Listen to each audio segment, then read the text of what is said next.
Hi guys, കുഞ്ഞു വാവകൾ മുതൽ മുതിർന്ന ആൾക്കാർക്ക് വരെ ഉപയോഗിക്കാൻ പറ്റിയിട്ടുള്ള ഒരു അടിപൊളി സ്കിൻ വൈറ്റനിങ് ക്രീമിൻ്റെ റെമഡിയാണ് നമ്മൾ ഇന്ന് ചെയ്ത് കാണിക്കാൻ പോകുന്നത്.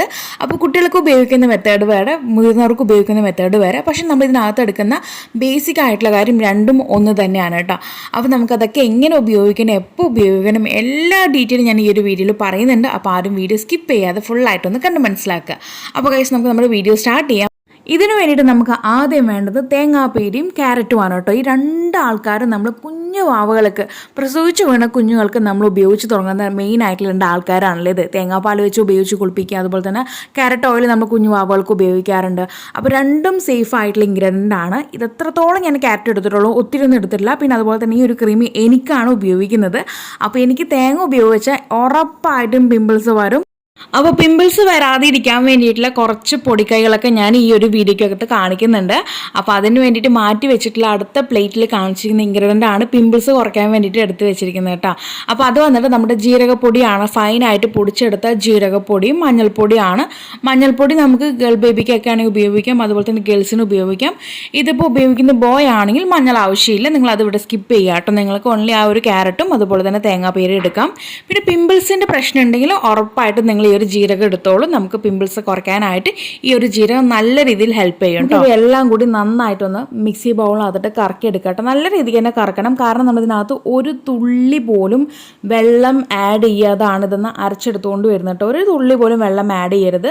അപ്പോൾ ഈ രീതിക്ക് നമ്മൾ എല്ലാം കൂട്ടിയിട്ട് അങ്ങ് അരച്ചെടുത്ത് കൊണ്ടുവന്നിട്ടുണ്ട്. അരച്ചത് നല്ല ചതച്ചെടുത്ത് കൊണ്ടുവന്നിട്ടുണ്ട്. അതുപോലെ തന്നെ ഞാൻ നേരത്തെ പറഞ്ഞു, കുഞ്ഞു വാവകൾക്ക് ഉപയോഗിക്കണമെങ്കിൽ ദയവായിട്ട് ആരും തന്നെ ജീരകത്തിൻ്റെ പൗഡർ ഉപയോഗിക്കരുത്. ജീരകം നല്ല രീതിക്ക് ഉണ്ടാക്കുന്ന ഒരു കാര്യമാണ്. അപ്പോൾ ദയവായി വീഡിയോ സ്കിപ്പ് ചെയ്യാതെ കണ്ട് മനസ്സിലാക്കുക കേട്ടോ. അപ്പോൾ ജീരകം പിമ്പിൾസ് വരാതിരിക്കാൻ വേണ്ടിയിട്ടുള്ള ഒരു ടിപ്പായിട്ടാണ് ഞാനിവിടെ പറയുന്നത്. താല്പര്യമുള്ളവർക്ക് മാത്രം ചേർക്കാം. പിമ്പിൾസ് ഒന്നും വരില്ല എന്നുണ്ടെങ്കിൽ ഇതേപടി അങ്ങ് നിങ്ങൾ ആ ഒരു കോക്കനട്ടും നമ്മുടെ തേങ്ങയുടെ ആ ഒരു പീരിയും ക്യാരറ്റും മാത്രം തന്നെ മതിയാവും. മഞ്ഞളൊക്കെ നമുക്ക് വേണമെങ്കിൽ ആഡ് ചെയ്യാം, ഇല്ലെങ്കിലും കുഴപ്പമൊന്നുമില്ല. അപ്പോൾ മെയിൻ ആയിട്ടുള്ള ഇൻഗ്രീഡിയൻ്റ് എന്ന് പറയുന്നത് ആ ഒരു തേങ്ങാപ്പീരിയും ക്യാരറ്റും തന്നെയാണ് കേട്ടോ. അപ്പോൾ അത് നമ്മളിതാ ഒരു തുള്ളി പോലും വെള്ളം ചേർക്കാതെ ഫിൽറ്റർ ഉപയോഗിച്ചിട്ട് നന്നായിട്ട് സ്ക്വീസ് ചെയ്ത് കൊണ്ടുവരികയാണ്. തുണി ഉപയോഗിക്കുകയാണെങ്കിൽ കുറച്ചുകൂടി ബെറ്റർ ആയിരിക്കും. നല്ല രീതിക്ക് നമുക്കിതിൻ്റെ ആ ഒരു കൂട്ട് എക്സ്ട്രാക്റ്റ് കിട്ടും കേട്ടോ. അപ്പോൾ അതാ ഞാൻ ചെയ്തിട്ട് എനിക്കിത് എത്രത്തോളം കിട്ടിയിട്ടുണ്ട്. ഇനി നമുക്ക് ഈ ഒരു കൂട്ട് ഡയറക്റ്റായിട്ട് നമ്മുടെ കുഞ്ഞു വാവകൾക്ക് അപ്ലൈ ചെയ്ത് തുടങ്ങാം കേട്ടോ.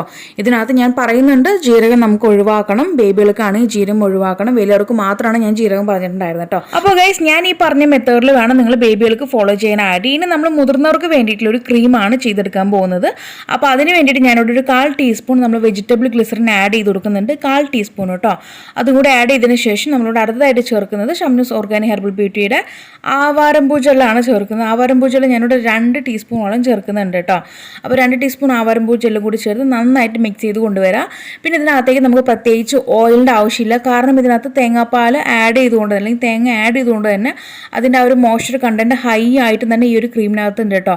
അത് ഹൈ ആയതുകൊണ്ടാണ് മിക്ക ആൾക്കാർക്കും, മിക്കതെന്നല്ല ചില ആൾക്കാർക്കെങ്കിലും ഫേസിൽ പിമ്പിൾസ് വരുന്നത് കേട്ടോ. അപ്പോൾ അതിനൊക്കെ വേണ്ടിയിട്ടാണ് ഇവിടെ ഞാൻ ജീരകം പറഞ്ഞിട്ടുള്ളത്. എങ്കിലും കുരു വരുന്ന ആൾക്കാർക്ക് എന്ത് ചേർത്താലും ചിലപ്പോൾ കുരു വരാനുള്ള സാധ്യതയുണ്ട് കേട്ടോ. അപ്പോൾ ഞാൻ ഇങ്ങനത്തൊക്കെ പൊടിക്കൈ ചെയ്തിട്ടാണ് ഓരോന്ന് ചെയ്ത് എൻ്റെ ഫേസിൽ ഞാൻ ട്രൈ ചെയ്യുന്നത്. അപ്പോൾ ചിലതൊക്കെ എനിക്ക് ഓക്കെ ആയിരിക്കും. അപ്പോൾ ഞാനിതിപ്പോൾ ഈ ഒരു തേങ്ങാപ്പാലിൻ്റെ ഇത് ചെയ്ത് കൊടുക്കുന്ന സമയത്ത് ഇതേപോലെ ഞാൻ ചെയ്തപ്പോൾ എനിക്ക് വലിയ കുഴപ്പമൊന്നും ഉണ്ടായിരുന്നില്ല. അതുകൊണ്ടാണ് ഞാൻ ഈ ഒരു ജീരകം ആഡ് ചെയ്യാൻ പറയുന്നത്. ജീരകവും ഗ്ലിസറിനും ബെസ്റ്റാണ്.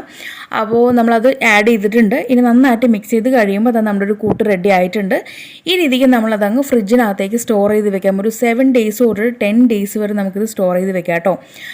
പിന്നെ അതുപോലെ തന്നെ ബേബികൾക്ക് ആകുമ്പോൾ നമുക്കിത് അപ്പം എടുത്ത് ഉപയോഗിക്കുന്നതായിരിക്കും ബെസ്റ്റ്. കുഞ്ഞു വാവകളല്ലേ, അപ്പോൾ അവർക്ക് ഫ്രിഡ്ജിൽ ആരും വെക്കേണ്ട കാര്യമൊന്നുമില്ല. ഇതുപോലെ നമുക്കതങ്ങ് അപ്പം എടുത്ത് പിഴിഞ്ഞിട്ട് ആ ഒരു പാൽ, നമ്മുടെ തേങ്ങയുടെയും ക്യാരറ്റിൻ്റെയും ആ ഒരു കൂട്ട് നമുക്കൊന്ന് ജസ്റ്റ് ബേബിയുടെ മേലെ ഡയറക്റ്റായിട്ട് അങ്ങ് അപ്ലൈ ചെയ്ത് കൊടുക്കാം. നമ്മൾക്കാണെങ്കിൽ ഇതുപോലെ പിഴിഞ്ഞ് നമുക്ക് ക്രീമാക്കിയിട്ട് ഫ്രിഡ്ജിൽ സ്റ്റോർ ചെയ്ത് വെക്കാവുന്നതാണ്.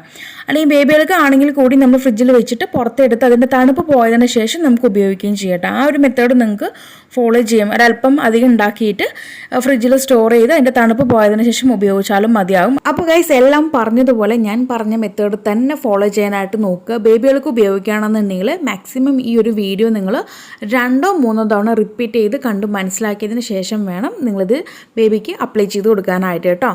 അപ്പോൾ ഇത് നമ്മൾ ഉപയോഗിക്കുന്ന ടൈം എപ്പോൾ വേണമെങ്കിൽ, ഞാൻ വീഡിയോയുടെ ഫസ്റ്റ് പറഞ്ഞു, എപ്പോൾ വേണമെങ്കിൽ നമുക്ക് ഫ്രീ ആയിട്ടിരിക്കുന്നു അന്നേരം നമുക്കിത് അപ്ലൈ ചെയ്യാം, പകൽ അപ്ലൈ ചെയ്യണമെങ്കിൽ അപ്ലൈ ചെയ്യാം, രാത്രിയാണെങ്കിൽ അങ്ങനെ. ഇനി ലീവ് ചെയ്യാൻ താല്പര്യമുള്ളവർ, ഇപ്പോൾ ഇത് ലീവ് ചെയ്യണമെന്നുണ്ടെങ്കിൽ ഡ്രൈ സ്കിന്നുകാർക്ക് തന്നെ ലീവ് ചെയ്യാൻ പറ്റുള്ളൂ.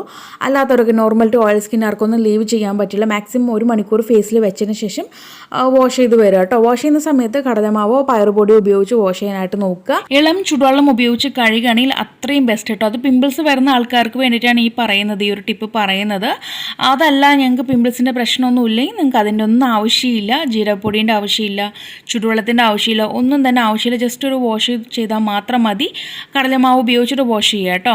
അതുപോലെ തന്നെ ഡ്രൈ സ്കിന്നുകാർക്ക് ലീവ് ചെയ്യാൻ താല്പര്യമുണ്ടെങ്കിൽ ലീവ് ചെയ്യും, നോ പ്രോബ്ലം. ഓക്കെ, അതായത് രാത്രി കിടക്കുന്ന നേരം ഒരല്പം എടുത്തിട്ട് ടോട്ടൽ ഫേസിൽ അപ്ലൈ ചെയ്തിട്ട് അതങ്ങനെ അങ്ങ് വെറുതെ വിട്, പിറ്റേന്ന് രാവിലെ കഴുകിക്കളയാം. ഈ രീതിക്ക് നിങ്ങൾക്ക് ഫോളോ ചെയ്ത് വരാവുന്നതാണ്. അപ്പോൾ ഗൈസ് തീർച്ചയായിട്ടും എല്ലാവരും ട്രൈ ചെയ്തൊരു 3 to 7 days ആകുമ്പോൾ തന്നെ നമ്മുടെ ഫേസിൽ നല്ലൊരു ചേഞ്ചിനെ ആയിരിക്കും കാണാൻ പറ്റും കേട്ടോ. നല്ല രീതിക്ക് നമ്മുടെ സ്കിന്നൊക്കെ നന്നായിട്ട് വൈറ്റൻ ആയിട്ട്, അതായത് ലൈറ്റൻ ചെയ്ത് വരുന്നതായിട്ട് നിങ്ങൾക്ക് കാണാൻ പറ്റും. അതുപോലെ തന്നെ പാടുകളൊക്കെ നന്നായിട്ട് ഫെയ്ഡ് ഔട്ട് ആവുന്നു